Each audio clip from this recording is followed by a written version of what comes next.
Today is Earth Day, and the Ohio Department of Transportation is urging Ohio residents not to litter on the roadways. According to the Public Information Officer for ODOT District 10, Ashley Rittenhouse, in 2025, it was reported that there was almost around 636,000 bags picked by ODOT and their partners.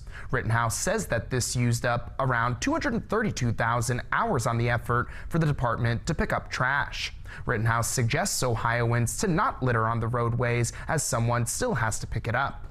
Yeah, so just remember, if you think, well, I don't want to, leave this trash in my car, I'll just throw it out the window. Just think a person has to pick that up. We are out there actually picking that up by hand and putting it where it should be, which is the trash.